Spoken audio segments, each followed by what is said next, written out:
Abram suas Bíblias no capítulo 13 de Neemias. Chegamos ao final de um livro tão edificante para a nossa fé, um livro que constantemente nos confrontou, nos animou, e que nesta manhã ainda tem muito a nos falar por meio da palavra de Deus, na sua Bíblia. Neemias capítulo 13, do versículo 1 ao versículo 31, estejam atentos, porque essa é a palavra de Deus, ela é santa e eficaz para transformar as nossas vidas. Naquele dia, se leu para o povo no livro de Moisés, achou-se escrito que os amonitas e os moabitas não entrassem jamais na congregação de Deus, porquanto não tinham saído ao encontro dos filhos de Israel com pão e água. Antes assalariaram contra eles Balaão, para os amaldiçoar. Mas o nosso Deus converteu a maldição em bênção. Ouvindo eles, o povo, esta lei, apartaram de Israel todo elemento misto. Ora, antes disto, Eliasibe, sacerdote, encarregado da câmara da casa do nosso Deus, se tinha aparentado com Tobias, e fizera para este uma câmara grande, onde dantes se depositavam as ofertas de manjares, o incenso, os utensílios, e os dízimos dos cereais, do vinho e do azeite, que se ordenaram para os levitas, cantores e porteiros, como também contribuições para os sacerdotes. Mas quando isso aconteceu, não estive em Jerusalém, porque no 32º ano de Artaxerxes, rei da Babilônia, eu fora ter com ele, mas ao cabo de certo tempo pedi licença ao rei, e voltei para Jerusalém. Então, soube do mal que Eliasibe fizera para beneficiar a Tobias, fazendo-lhe uma câmara nos pátios da casa de Deus. Isso muito me indignou, a tal ponto que atirei todos os móveis da casa de Tobias fora da câmara. Então ordenei que se purificassem as câmaras e tornei a trazer para ali os utensílios da casa de Deus, como as ofertas de manjares e o incenso. Também soube que os quiões dos levitas não se lhes davam, de maneira que os levitas e os cantores que faziam o serviço tinham fugido cada um para o seu campo. Então contendi com os magistrados e disse: por que desamparou a casa de Deus? Ajuntei os levitas e os cantores e os restituí a seus postos. Então todo Judá trouxe os dízimos dos cereais, do vinho e do azeite aos depósitos. Por tesoureiros dos depósitos pus Selemias, o sacerdote, Zadoque, o escrivão, e dentre os levitas Pedaías, como assistente deles, Hanã, filho de Zacur, filho de Matanias, porque foram achados fiéis, e se lhes encarregou que repartisse as porções para seus irmãos. Por isso, Deus meu, lembra-te de mim, e não apagues as beneficências que eu fiz à casa de meu Deus e para o seu serviço. Naqueles dias, vi em Judá os que pisavam lagares ao sábado, e traziam trigo que carregavam sobre jumentos, como também vinho, uvas e figos, e toda sorte de cargas, que traziam a Jerusalém no dia de sábado, e protestei contra eles por venderem mantimentos nesse dia. Também habitavam em Jerusalém tírios, que traziam peixes e toda sorte de mercadorias, que no sábado vendiam aos filhos de Judá e em Jerusalém. Contendi com os nobres de Judá, e lhes disse: que mal é este que fazeis profanando o dia de sábado? Acaso não fizeram vossos pais assim, e não trouxe o nosso Deus todo este mal sobre nós e sobre essa cidade? E vós ainda trazeis ira maior sobre Israel, profanando o sábado. Dando já sombra às portas de Jerusalém, antes do sábado, ordenei que se fechassem, e determinei que não se abrissem, senão após o sábado. As portas coloquei alguns dos meus moços, para que nenhuma carga entrasse no dia de sábado. Então os negociantes e os vendedores de toda sorte de mercadorias pernoitaram fora de Jerusalém, uma ou duas vezes. Protestei contra eles e lhes disse: por que passais a noite defronte do muro? Se outra vez o fizerdes, lançarei mão sobre vós. Daí em diante, não tornaram a vir no sábado. Também mandei os levitas que purificassem e viessem guardar as portas, para santificar o dia de sábado. Também nisto, Deus meu, lembra-te de mim, e perdoa-me segundo a abundância da tua misericórdia. Vi também, naqueles dias, que os judeus haviam casado com mulheres asdoditas, amonitas e moabitas. Seus filhos falavam meio asdodita, e não sabiam falar judaico, mas a língua de seu respectivo povo.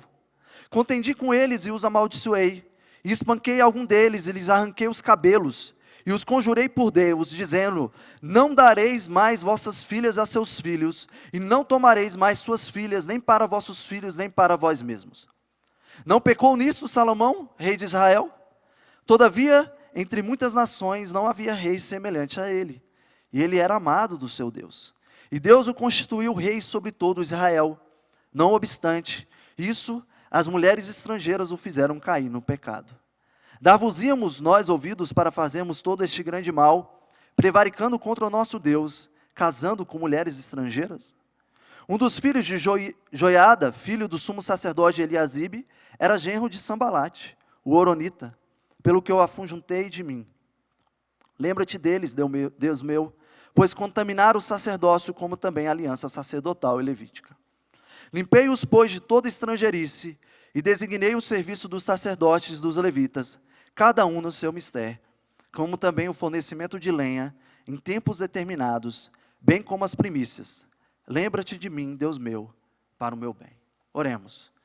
Senhor Deus, obrigado pela Tua palavra, pelo registro que o Senhor preservou até os dias de hoje, para que pudéssemos ser confrontados, para que pudéssemos ser estimulados, para que pudéssemos crer na sua salvação, para que pudéssemos ser transformados e perdoados dos nossos pecados. Obrigado pela oportunidade que o Senhor nos dá nesta manhã, de estarmos diante da Tua palavra e ouvir a Sua voz por meio da pregação.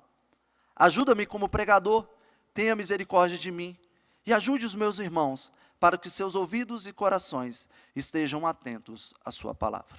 Amém. Meu irmão, minha irmã, eu preciso lhe fazer uma pergunta. Quais são os seus gostos alimentares?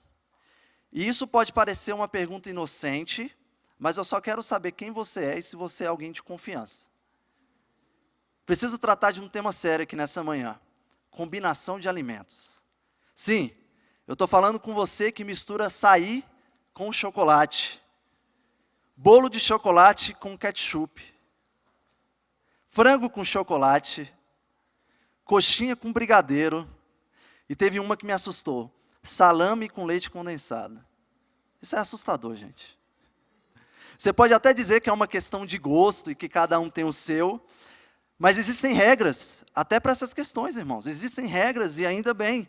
E não só por uma questão de sabor, mas também por uma questão de bem-estar. Por exemplo, é necessário escolher os grupos alimentares corretos, evitando possíveis misturas, prevenindo até mesmo problemas de saúde. Quer ver um exemplo? Batata com carne. A batata contém amido, que precisa de algum alcalino para a sua digestão, enquanto a proteína da carne necessita de ácido para terminar o processo. Então, assim os dois juntos ficam lá parados no seu estômago, gerando alguns desconfortos. Isso aqui foi o Google nutricionista que me falou. Enfim, existem alimentos que não se misturam, e eu repito isso. Existem alimentos que não se misturam. Mas não somente alimentos que não devem se misturar. Fogo com gasolina, também não. Não misture água sanitária com nada, nem com água. Eu já passei por isso, é ruim. Não misture remédios sem recomendações médicas. Alguns tipos sanguíneos não se misturam. E existe algo impossível de se misturar, mas que nós ainda tentamos todos os dias das nossas vidas. Luz e trevas. O apóstolo João, na sua primeira carta, nos informou sobre isso. E esta é a mensagem que dele ouvimos e vos anunciamos, que Deus é luz e nele não há trevas nenhuma. Se dissermos que temos comunhão com Ele e andarmos nas trevas, mentimos e não praticamos a verdade. Mas se andarmos na luz, com Ele na luz está, como Ele na luz está, temos comunhão uns com os outros, e o sangue de Jesus, seu Filho, nos purifica de todo pecado. Nessa manhã, estamos diante de uma mistura que não é possível, a mistura de povos. Não por questões raciais ou étnicas, mas por questões espirituais.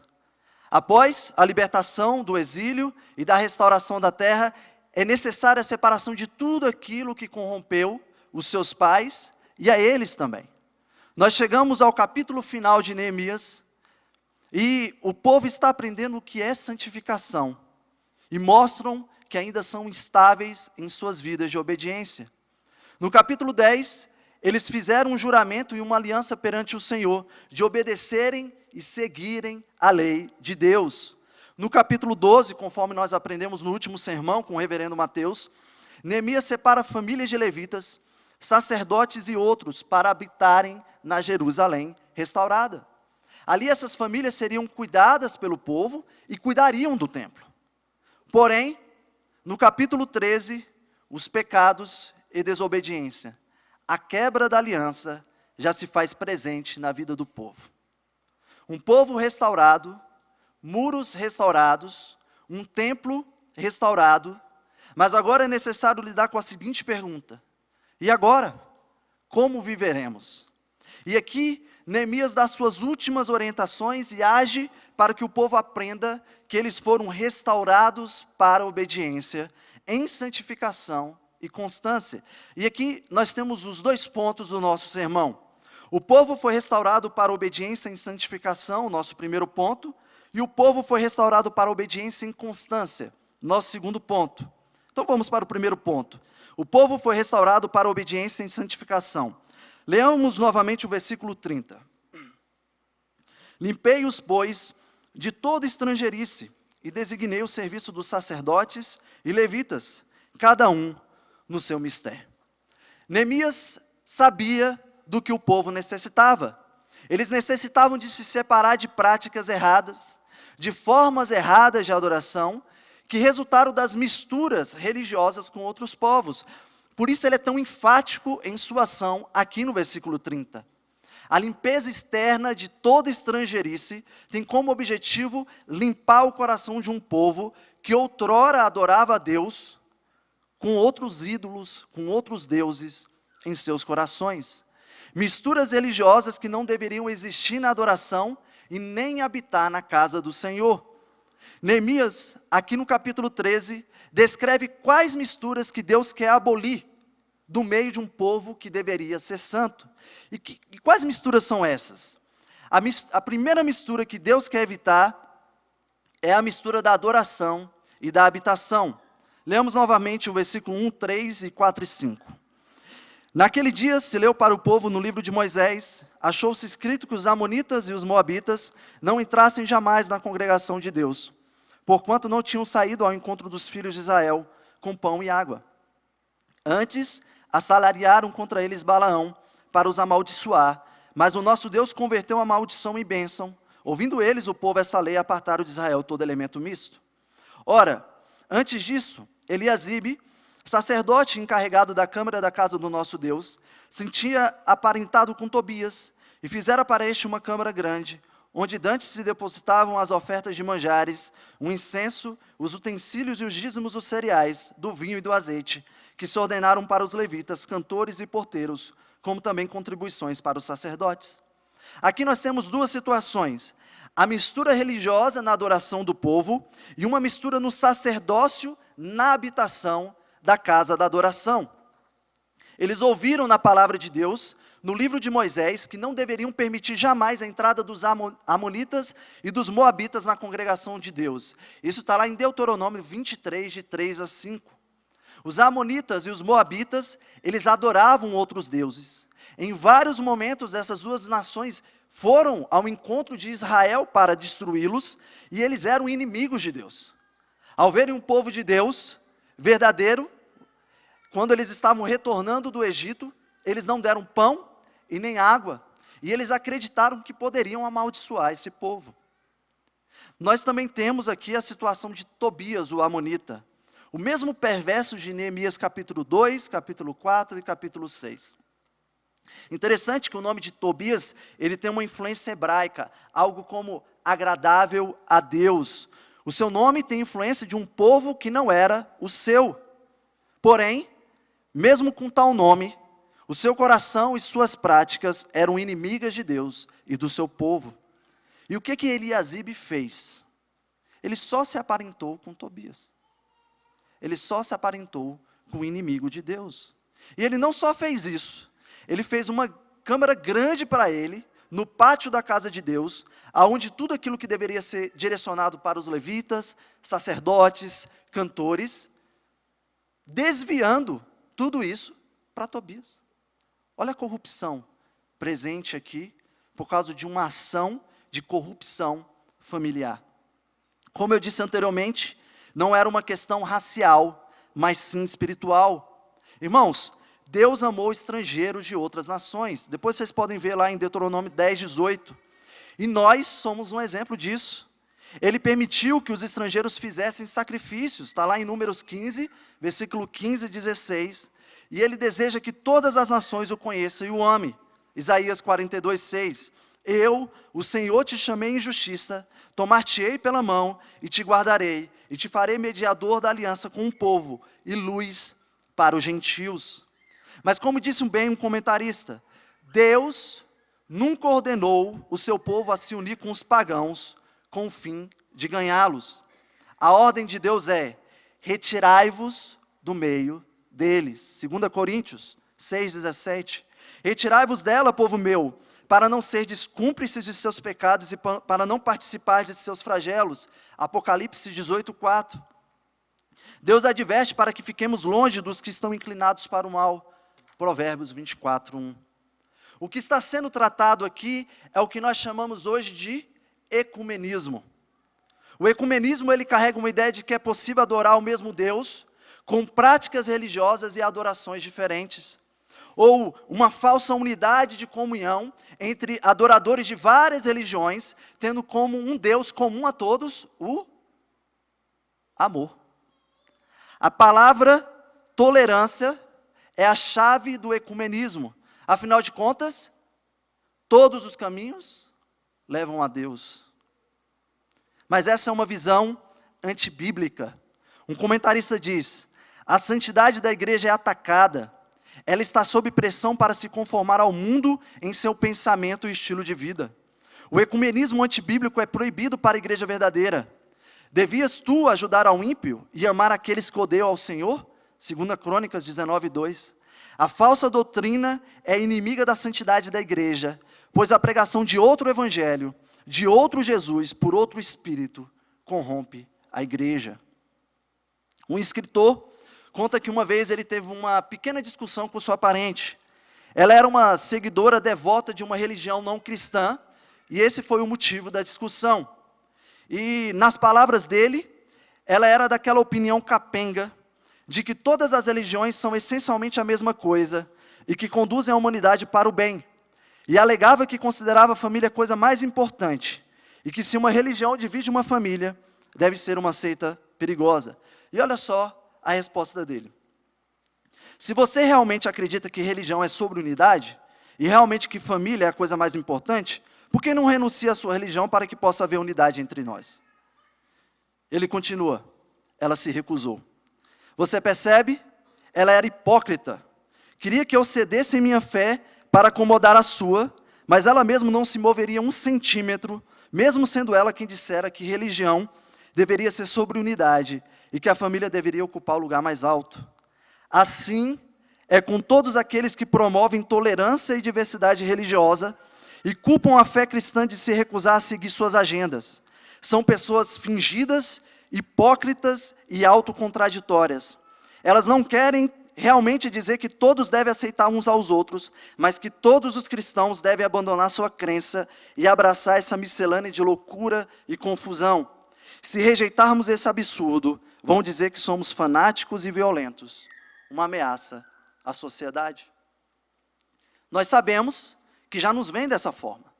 Somos chamados de intolerantes porque dizemos que só há um Deus verdadeiro, que é o Deus da Bíblia. Que a palavra de Deus é a nossa única regra de fé e prática. Que a verdade é absoluta. Que Cristo é o único caminho, a única verdade e a única vida. Irmãos, nós não podemos ceder. E não se trata apenas de um ecumenismo cultico. Você pode até dizer que não concorda com o ecumenismo e que você não vai a esses encontros religiosos, mas pode ser que isso hoje habite no seu coração com aquilo que nós chamamos de sincretismo religioso, que é a fusão de doutrinas religiosas. Sabe aquele crente que diz, Deus me livre, e bate 3 vezes na madeira? Ou que faz barganhas para conseguir alguma coisa da parte de Deus, que vem ao culto e só sai depois daquela oração especial do pastor? que usa um pouquinho de simpatias e mandingas na sua forma de adorar e na sua forma de viver, que é inclusivista com aquele que quer continuar em suas práticas pecaminosas e usa o amor de Deus para justificar a sua doutrina sobre o pecado. Você pode estar aqui hoje em uma igreja reformada, se afirmando como reformado, e ouvindo uma palavra que é o centro deste culto, mas seu coração pode estar adorando da forma errada, cheia de outros deuses, um verdadeiro panteão de ídolos. Irmãos, nós precisamos evitar essas misturas em nossa adoração e na habitação do nosso coração. A segunda mistura que Deus quer evitar, a mistura da relação. Versículo 23. Vi também naqueles dias que judeus haviam casado com mulheres asdoditas, amonitas e moabitas. Seus filhos falavam meu asdodita e não sabiam falar judaico, mas a língua de seu respectivo povo. Aqui nós seguimos o mesmo princípio da mistura anterior. Não é um problema racial, mas sim espiritual. Como disse bem um comentarista, não há objeções para o casamento misto sobre fundamentos raciais. Uma grande multidão de estrangeiros saiu do Egito com os israelitas, mas submetendo-se à circuncisão e guardando a Páscoa. Eles tinham se comprometido ao Deus de Israel. Boaz se casou com Rute, a moabita, mas ela tinha esquecido o seu Deus moabita pelo Deus de Israel. A mistura com aqueles que adoram outros deuses corrompe a teologia, corrompe o culto, a moral e também corrompe a família. O casamento misto, o julgo desigual, gerou vários problemas ao longo da história do povo de Deus e gera até os dias de hoje. Malaquias, ele trata do mesmo problema que Neemias está tratando aqui. Capítulo 2, versículos 10 e 12 de Malaquias, eu vou ler. Não temos nós todos o mesmo Pai? Não nos criou o mesmo Deus? Por que seremos desleais uns para com os outros, profanando a aliança de nossos pais? Judá tem sido desleal, e a abominação se tem cometido em Israel e em Jerusalém, porque Judá profanou o santuário do Senhor, o qual ele ama, e se casou com a adoradora de Deus estranho. O Senhor eliminará das tendas de Jacó o homem que fizer tal, seja quem for, e o que apresenta ofertas ao Senhor dos Exércitos. Um princípio interessante aqui é que não há sustentação no conceito de fidelidade em um casamento misto, uma vez que quebramos nossa fidelidade para com Deus. Um autor diz, uma vez que a pessoa quebra seu compromisso para com Deus, seu relacionamento com os seres humanos também sofre. Os mandamentos de Deus constituem a única base suficiente para um sistema de ética significativo e autoritário. E, consequentemente, a obediência de alguém a estes mandamentos é o único fundamento apropriado para ele ser fiel e ético em seus relacionamentos pessoais. Alguém que não é fiel a Deus ainda pode parecer ser fiel à sua esposa ou marido, mas sem fidelidade a Deus como contexto e pano de fundo, todas as suas ações aparentemente fiéis são superficiais e ultimamente pecaminosas. Isso é diferente para alguém cuja lealdade pertence a Deus somente. Aqueles que conhecem a lei de Deus e intencionalmente optam pelo casamento misto, podem se apresentar como fiéis em suas relações, mas não há uma verdade na sua fidelidade, uma vez que a infidelidade é o pavimento desta relação. Podemos ver dois aspectos aqui em Neemias capítulo 13. Primeiro, a consequência do casamento misto, versículo 24. Seus filhos falavam meu asdodita e não sabiam falar judaico, mas a língua de seu respectivo povo. Língua aqui quer dizer muito mais do que comunicação ou linguagem. Aqui é um problema de religião e cultura. Se eles falavam as línguas de outros povos, eles adoravam a outros deuses e viviam uma cultura pagã. Irmãos, quando um crente, ele opta por se casar com um não cristão ou com alguém de outra religião, qual é o argumento primário? Mas eu creio que por meio da minha pregação e por meio do meu testemunho, ele vai se converter. Ou ela vai se converter. Meu irmão, esse é o conto do vigário do seu coração enganoso. Como podes tu, que está buscando ser infiel, crer que por meio da sua infidelidade a Deus, poderá levar alguém para perto dele? Sua decisão já é uma fuga imediata da presença do Senhor, e a consequência é mais afastamento ainda. E daqui a pouco, você poderá se tornar um ímpio, como um ímpio que você quis casar. Daqui a pouco, a sua língua se tornará língua das trevas, e seus filhos poderão se tornar filhos das trevas. Frutos da mentira que você criou no seu coração. Não se engane. Há muitas armadilhas para aqueles que buscam seguir este caminho. Um outro ponto interessante aqui, Neemias combate o argumento do: olha lá, deu certo para fulano, por que não dará certo para mim? Ou olha lá, ciclano fez, então eu posso também. Irmãos, isso é a armadilha de Satanás. Olha os versículos 26 e 27. Não pecou nisso Salomão, rei de Israel? Todavia, entre muitas nações não havia rei semelhante a ele, e ele era amado do seu Deus. E Deus o constituiu rei sobre todo Israel.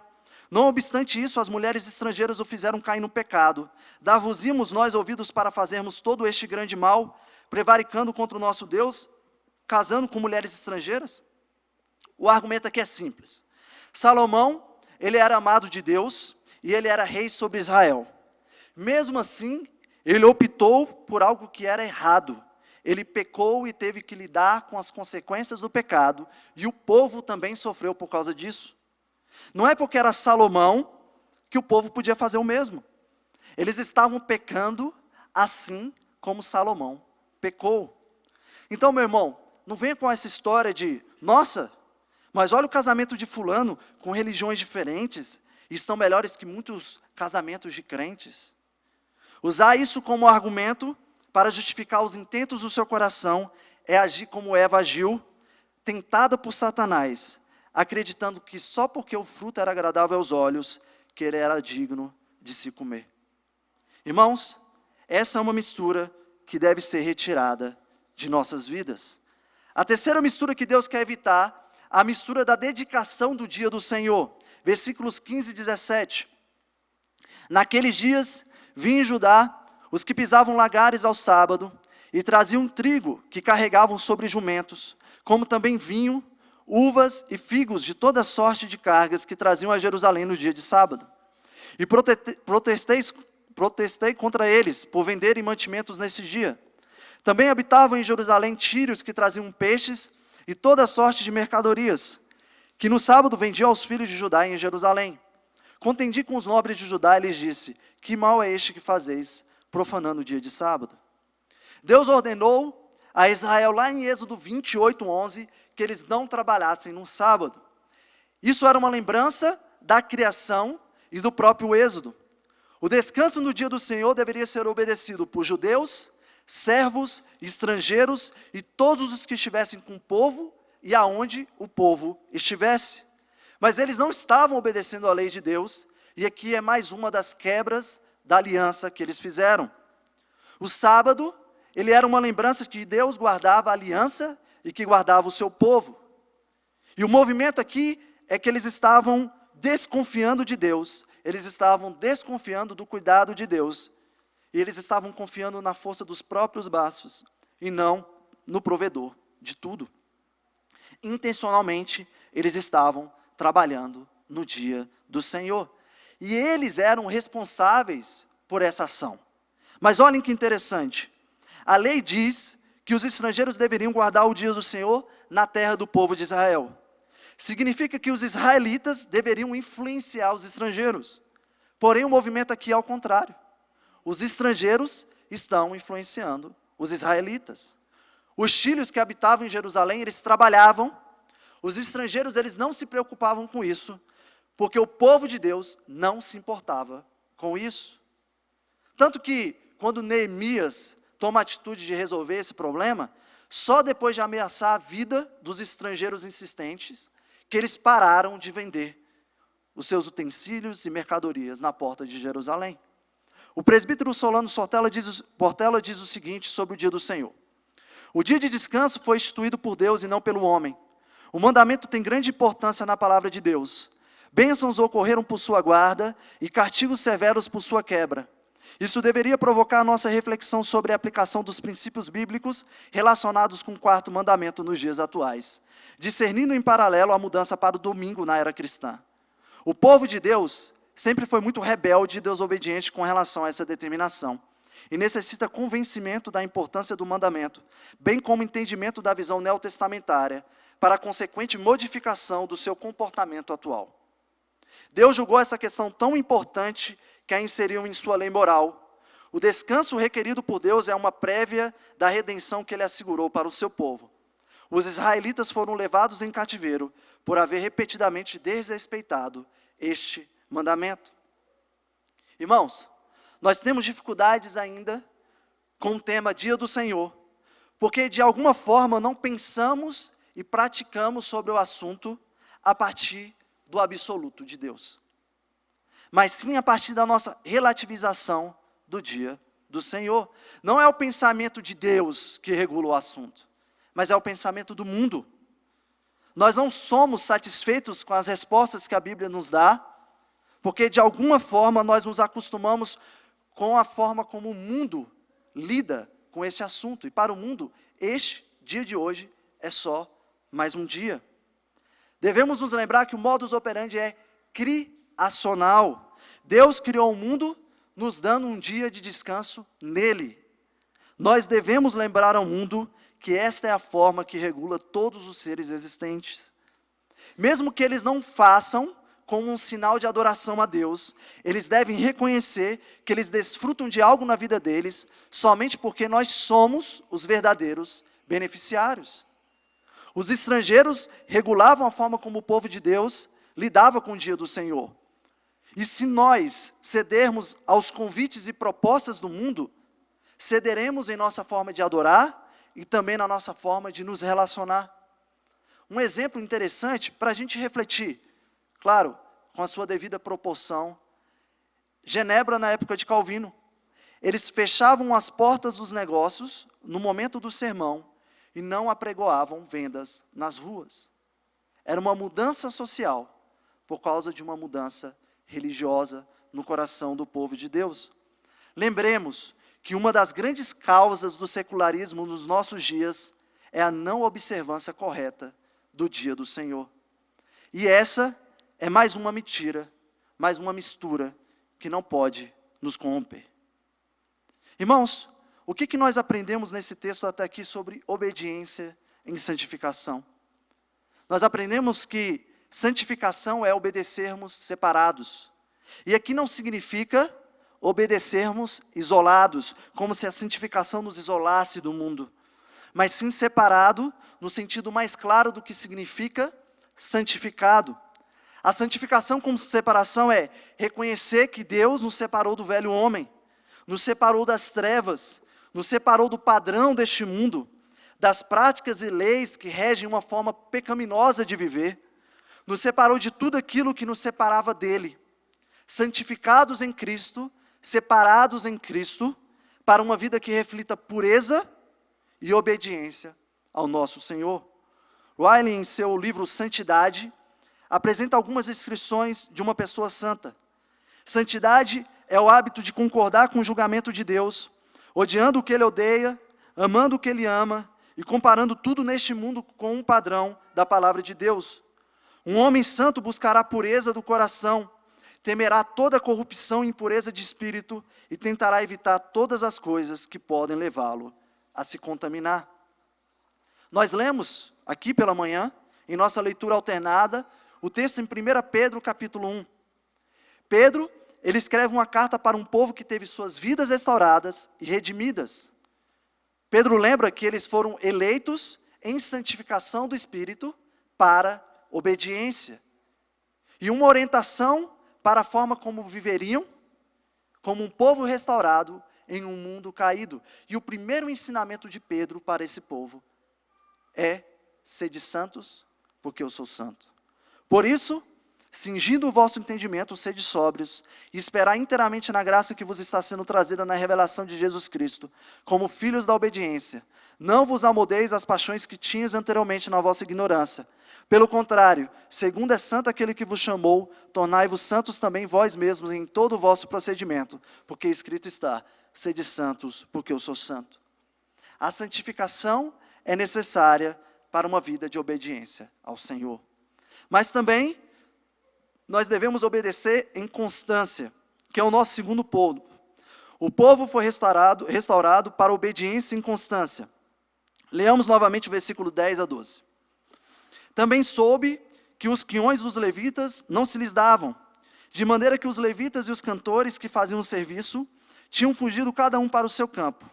Então contendi com os magistrados e disse, por que se desamparou a casa de Deus? Ajuntei os levitas e os cantores e os restituí a seus postos. Então todo Judá trouxe os dízimos dos cereais, do vinho e do azeite aos depósitos. O que eles fizeram? Deixaram de cuidar dos levitas e dos cantores. Eles estavam negligenciando esse cuidado. Neemias, ele pergunta aos magistrados, por que se desamparou a casa de Deus? Neemias sabe que, primeiramente, deveria cobrar dos magistrados a responsabilidade do que estava acontecendo. Eles eram os líderes designados para estimularem o cumprimento da lei. Primeiro que eles não fizeram nada com a situação de Eliasibe, com seu comportamento completamente errado, com a casa de Deus, com sua família, uma vez que ele tinha se aparentado com outros povos, com os benefícios dados a Tobias e com o fato de seu comportamento prejudicava a vida dos que serviam no templo. Os magistrados também foram os primeiros a relaxarem no cumprimento da lei em relação aos dízimos e as ofertas que deveriam ser entregues no templo. Como líderes, eles deveriam ser exemplos na ação da lei do Senhor, com o ensinamento correto e com a prática correta. Irmãos, nós sabemos o quanto que é importante que a liderança de uma igreja seja um exemplo. Devemos ensinar e viver de uma forma que sejamos motivo de bom testemunho e que estimulemos a vida da igreja. Irmãos, vocês sabem que a liderança dessa igreja peca. Vocês sabem, né? Vocês não se assustam com isso, não. Vocês sabem que nós carecemos da graça de Deus todos os dias para cumprir com a vontade dEle. Nós sabemos o quanto que precisamos correr para a cruz, não para o Cláudio Cruz, para a cruz, para nós sermos redimidos e suportados pelo nosso Senhor, para cumprirmos essa tarefa que é árdua. Uma das perguntas que mais me marcaram, quando eu entrei na Igreja Presbiteriana Semear, anos atrás, quando um membro estava fazendo o seu compromisso de fidelidade à igreja, foi a pergunta sobre a fidelidade da liderança às Escrituras. Você se submete à liderança dessa igreja enquanto esta for fiel às Sagradas Escrituras? Uma liderança fiel gera uma igreja fiel. Vemos também que o povo não estava cumprindo com sua fidelidade. Versículo 12. Então todo o Judá trouxe os dízimos dos cereais, do vinho e do azeite aos depósitos. Eles haviam parado com o cumprimento da lei, assim como os magistrados. E somente depois de Neemias chamar a atenção de todo mundo, que eles voltaram a fazer aquilo que era correto. Um comentarista diz que uma atitude rancorosa para com os dízimos e as ofertas era uma marca daqueles tempos. Antes do exílio, a superstição tornou as pessoas generosas em suas ofertas religiosas, está lá em Amós 4:5. Mas agora a tentação era dar o mínimo possível, já não com o intuito de subornar a Deus, mas sim, na expressão de Malaquias, roubá-lo por omissão. A infidelidade era algo que se fazia presente na vida do povo e da sua liderança. E nós sabemos que isso não era algo novo para o povo de Israel. Neemias, ele referencia bem o comportamento deste povo em relação ao comportamento dos seus pais. Olha o versículo 18. Acaso não fizeram vossos pais assim, e não trouxe o nosso Deus todo este mal sobre nós e sobre essa cidade?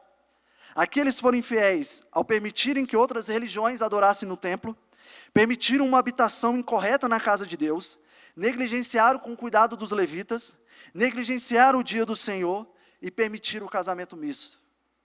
E vocês acham que isso estava acontecendo a primeira vez na vida do povo de Israel? Eles sabiam muito bem o que era quebrar a aliança, fazer aliança. Era quase um tira-casaco, bota-casaco na vida do povo de Israel. Eles estavam acostumados a quebrar a aliança. A inconstância era algo presente no coração desse povo. Deus lembrava e convocava o povo constantemente a obedecê-lo e a cumprir com a aliança para com ele. Em Jeremias 11, nós temos uma das várias convocações à fidelidade do povo. Ouve as palavras dessa aliança e fala aos homens de Judá e aos habitantes de Jerusalém. Diz-lhes assim, diz o Senhor, o Deus de Israel: maldito um homem que não atentar para as palavras dessa aliança, que eu ordenei a vossos pais no dia em que os tirei da terra do Egito, da fornalha de ferro, dizendo: dai ouvidos à minha voz, e farei tudo segundo o que vos mando. Vocês sabem que essa habilidade de quebrar a aliança não é algo que ficou somente no coração dos israelitas. Você sabe que você também é bom em ser ruim e ser mal. Sabemos que isso só mudará no dia que nós formos glorificados e estivermos com nosso Senhor em novos céus e nova terra. Um autor disse: devemos encarar o claro fato de que a cerca de 1 centímetro abaixo da nossa pele cristã existe um bárbaro que desesperadamente deseja sair e se expressar. Mas a lembrança da nossa fraqueza, ela não deve ser usada como desculpa para justificar os nossos pecados. O crente ele é convocado à maturidade e ao crescimento. Saber que você é fraco não pode ser uma desculpa para você pecar. A lembrança da sua fraqueza, é como disse o apóstolo Paulo, é para lembrá-lo que você é forte, porque Cristo, o forte, que venceu todo o pecado, habita em você. Escutem a orientação de Paulo a Timóteo. 1 Timóteo 6,11. Tu, porém, ó homem de Deus, foge destas coisas. Antes, segue a justiça, a piedade, a fé, o amor, a constância, a mansidão. Combate o bom combate da fé. Toma posse de vida eterna, para a qual também foste chamado, e de que fizeste a boa confissão perante muitas testemunhas. Irmãos, a inconstância, ela fala contra nós que caminhamos e conhecemos ao Senhor há muito tempo. Ela fala contra nós que estamos aqui todos os domingos ouvindo Deus falar 2 vezes. 2 vezes. Fala contra nós que temos acesso livre à palavra de Deus e ao culto público. A inconstância fala contra nós que temos o conhecimento de uma doutrina bíblica sólida e que nos apresentamos como reformados. O reverendo Richard Baxter, em um escrito com o título Conselho para Crentes Fracos, diz o seguinte: muitos de nós têm que considerar que já estão há bastante tempo na família e escola de Cristo. Se fôssemos principiantes, poderíamos apenas ser exortados a crescer, mas não reprovados por não havermos crescido. Mas muitos de nós, na verdade, devido ao tempo decorrido, já deveriam ser mestres, bem qualificados, preparados e treinados na palavra da justiça. Para muitos de nós já era tempo de amarmos mais a Cristo, termos mais intimidade com o nosso Deus, e obedecermos e sermos mais dócil e facilmente guiados e ensinados pelo seu Espírito. Devemos considerar não somente o tempo decorrido, mas também os meios de graças que temos usufruído. Temos tido a oportunidade de ler bons livros. Temos tido o privilégio de conhecer, ouvir e comungar com homens de estatura elevadíssima. Deus tem nos dado a bênção de nos cercar dos piedosos. Apesar de tudo isso, não vamos progredir na fé, até alcançarmos uma estatura mais digna da vocação a que fomos chamados? Irmãos, já não é tempo de sermos mais maduros? Aqui, em Neemias 13, nós podemos observar 3 necessidades do povo de Deus para uma vida de obediência e constância. Eu sei que vocês ouviram 3 e se assustaram, mas já estou indo para o final do sermão. Primeira necessidade para uma vida de obediência e constância: a palavra de Deus. Versículo 1. Naquele dia se leu para o povo no livro de Moisés, achou-se escrito. Versículo 3. Ouvindo eles, o povo, essa lei, apartaram de Israel todo elemento misto.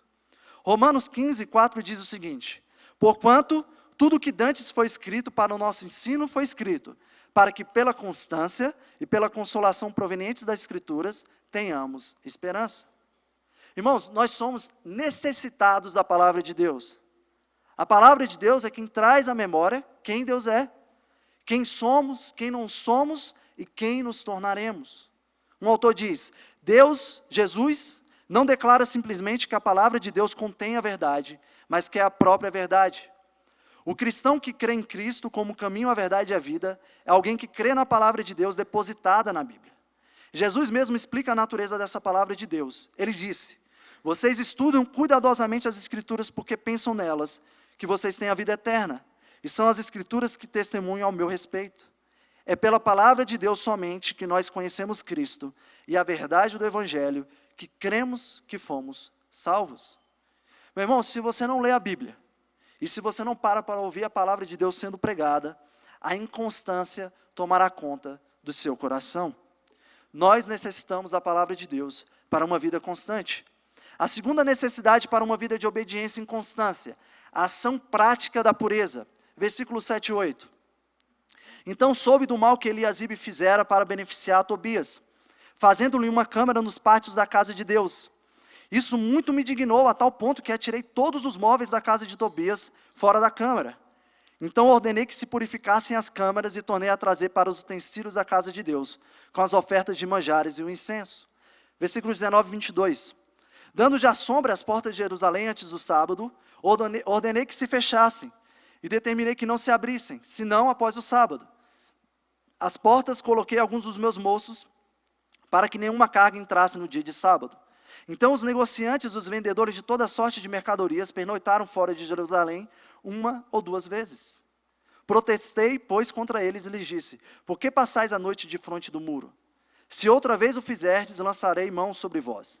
Daí em diante não tornaram a vir no sábado. Também mandei os levitas que purificassem e viessem a guardar as portas para santificar o dia de sábado. Versículo 25. Contendi com eles e os amaldiçoei, e espanquei alguns deles, e lhes arranquei os cabelos, e os conjurei por Deus, dizendo: não dareis mais vossas filhas e seus filhos, e não os tornareis mais suas filhas, nem para vossos filhos, nem para vós mesmos. Se o reverendo Breno estivesse aqui, ele iria dizer que a purificação funciona na peixeira, cortando, arrancando o cabelo, resolvendo o problema. Aqui não tinha brincadeira, e aqui não tinha meio termo. Neemias, ele arrancou para fora tudo aquilo que trazia impureza para o povo. Ele sabia muito bem que o povo era bom em barganhar e levar a vida com a barriga. A gente sabe que, a gente sempre acha que não tem tanto problema assim, e aí a gente vai deixando as impurezas no coração, e vai levando, e vai levando. O mal precisa ser cortado pela raiz, se nós buscamos uma vida de constância. Os móveis de profanação, eles devem ser expulsos dos nossos corações, porque se eles ainda estiverem aqui, nós teremos fácil acesso a eles, e nós pecaremos. Irmão, você não precisa fazer uma fogueira santa, como aquelas que acontecem em alguns acampamentos. É muito misticismo e não tem nenhum efeito prático. Mas existe uma forma de você se purificar. Crer que Jesus Cristo expiou os seus pecados e expurgou pelo seu sangue tudo aquilo que era impuro na nossa habitação. Confessar os seus pecados, pois Ele é fiel e justo para nos perdoar e nos purificar de toda injustiça. Orarmos como o salmista: cria em mim, ó Deus, um coração puro e renova em mim um espírito reto. E se você não for batizado, ser batizado. E agora, por que te detens? Levanta e batize, e lava os teus pecados, invocando o nome do Senhor. Paulo diz em 2 Coríntios 7,1, ora, amados, pois que temos tais promessas, purifiquemo-nos de toda imundícia da carne e do espírito, aperfeiçoando a santificação no temor de Deus. Precisamos buscar uma vida de intensa purificação, para termos uma vida constante. E a última necessidade, nós precisamos de uma vida de obediência e inconstância. A necessidade que nós temos é de um mediador. Versículo 6. Mas quando isso aconteceu, não estive em Jerusalém, porque no 32º ano de Artaxerxes, rei da Babilônia, eu fora ter com ele. Mas ao cabo de certo tempo pedi licença ao rei e voltei para Jerusalém. A presença de Neemias em Jerusalém foi de extrema importância para os desígnios de Deus. Neemias chorou quando ouviu a situação do povo e a situação de Jerusalém. Neemias teve um propósito claro que sempre foi avaliado à luz da vontade de Deus. Neemias foi um homem honesto e sincero em suas palavras para o cumprimento da lei de Deus. As acusações contra Neemias eram sempre fracas e vazias. Neemias sempre se apresentava em oração e em dependência de Deus. Irmãos, Neemias foi um líder justo e fiel. Após a restauração de Jerusalém, Neemias ele precisou ficar um tempinho fora. E quando ele voltou, ele encontrou um povo corrompido. Um padrão que era muito comum. Moisés sobe no monte e quando volta, tem um bezerro de ouro. No tempo dos juízes, um juiz era levantado, o povo se arrependia, o juiz morria, o povo pecava. Os profetas eram levantados, falavam o que Deus queria que fosse dito, e quando o profeta morria, o povo falhava. Deus levantou mediadores diante do povo, para que eles liderassem e guiassem o povo conforme a vontade de Deus. E aqui ficou clara a inconstância com a ausência de Neemias. A necessidade de um mediador, ela é evidente desde o Éden, quando um animal foi morto, para que a nudez de Adão e Eva fossem cobertos. Deus levantou mediadores ao longo da sua história como tipificações que apontavam para um mediador superior. Nenhum mediador poderia substituir um mediador prometido em Gênesis 3,15. E todos os mediadores necessitavam e atuavam esperando o mediador prometido. Em 3 momentos, neste capítulo aqui, 13, Neemias demonstra sua dependência de Deus. Versículo 14. Por isso, Deus meu, lembra-te de mim. Versículo 22. Também nisto, Deus meu, lembra-te de mim. Versículo 31. Lembra-te de mim, Deus meu, para o meu bem. Neemias sabia que o povo era inconstante, mas ele também sabia que ele era inconstante e que ele dependia de Deus. E uma pergunta, irmãos. Neemias foi lembrado por Deus? Irmãos, com certeza. Cristo encarnado é a resposta para o clamor de Neemias. Neemias necessitava do mediador, o povo necessitava do mediador, e nós também necessitamos do mediador. Torrentini disse: visto que somos tais que não podemos nos aproximar de Deus por nós mesmos, daquele que é um fogo consumidor, era necessário que um mediador se interpusesse para nosso auxílio, para assegurar o nosso acesso a Deus, para que pudéssemos vir com confiança ao trono de graça. E porque ofendemos Deus todos os dias, necessitamos de um advogado para interceder por nós diariamente. Cristo é o nosso mediador.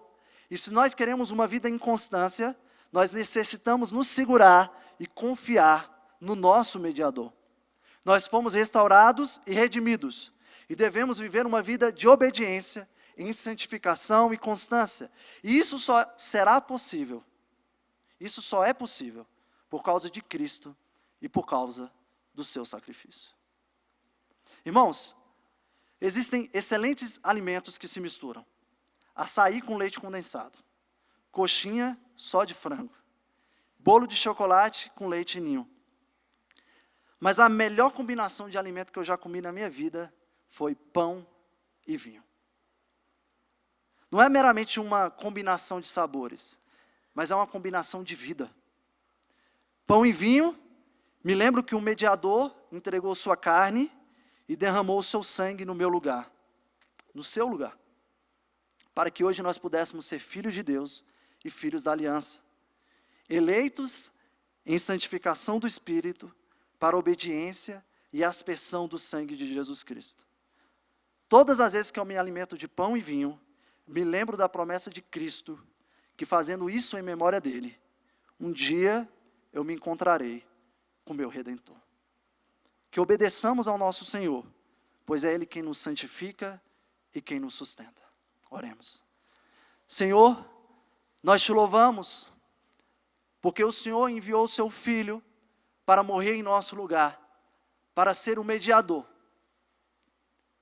para entregar a sua carne e seu sangue, para que hoje pudéssemos comer do pão e beber do vinho, para nos lembrar que somos restaurados à presença do Senhor, que fomos redimidos, perdoados, amados.